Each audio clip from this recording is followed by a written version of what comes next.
ఆంధ్రప్రదేశ్లో రెండో mega DS అయితే రాబోతుంది. అక్టోబర్ నెలలో నోటిఫికేషన్ వస్తుంది. డిసెంబర్ నెలలో ఏమొచ్చేసి ఎగ్జామ్స్ వస్తాయి. కాబట్టి ఇప్పటి నుంచే ప్రిపేర్ అవ్వండి. ఎవరైతే ఈ యొక్క పోస్టులకి సిద్ధంగా ఉన్నారో వాళ్ళు. ఇంతకుముందు 16,347 పోస్టులు ఏవైతే మెగా డిఎస్లో మొదటిసారి తీశారో వాళ్ళని ఇప్పటికే ఎక్కడికక్కడ నియమించడం జరిగింది. కాబట్టి అందులో ఫెయిల్ అయినటువంటి వారు, అంటే ఎవరికైతే ఆ ఉద్యోగం మిస్ అయిందో వాళ్ళు కూడా ఇప్పుడు మెగా డిఎస్కి సిద్ధపడడానికి అయితే అవకాశం ఉంది. అయితే చాలామంది అలిగేషన్ చేస్తున్నటువంటి దీనిగా మెగా డిఎస్ లీక్ అయ్యింది, లీక్ చేశారు, కొంతమంది అభ్యర్థులకి అమ్ముకున్నారు, పోస్టులు కూడా అమ్ముకున్నారు అనే దాని మీద అయితే చాలా పెద్ద అలిగేషన్ అయితే జరిగింది. మరి అటువైపు నుంచి వైసీపీ ఎప్పుడూ కూడా డిబేట్లోకి రాలేదు.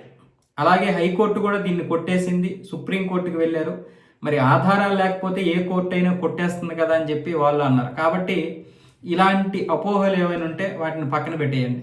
ఈ అపోహలను పక్కన పెట్టేసి మీరు కేవలం ఏదైతే లక్ష్యం ఉందో ఆ లక్ష్యానికి మాత్రమే గురిపెట్టుకొని రాయండి.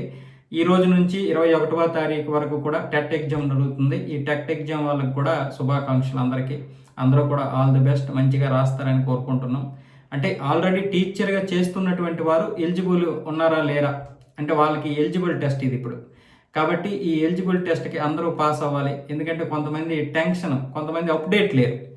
చాలామంది టీచర్స్కి ఎప్పుడో జరిగిపోయినటువంటిది, పైగా ఇప్పుడు వాళ్ళందరూ కూడా ఒక రకమైనటువంటి మోసధోరణలో ఉంటారు. కొంతమంది అప్డేట్ అవ్వరు, కొంతమంది ఏమొచ్చేసి అసలు దీని గురించే అవగాహన కూడా ఉండదు. కాబట్టి కొంతమంది టెన్షన్కి అయితే గురయ్యారు. కాబట్టి అలాంటిది ఏం పెట్టుకోకుండా హ్యాపీగా రాసేయండి, పాస్ అయిపోండి, మంచిగా మీ యొక్క జీవితాన్ని లీడ్ చేసుకోండి, టెన్షన్ ఏమొద్దు.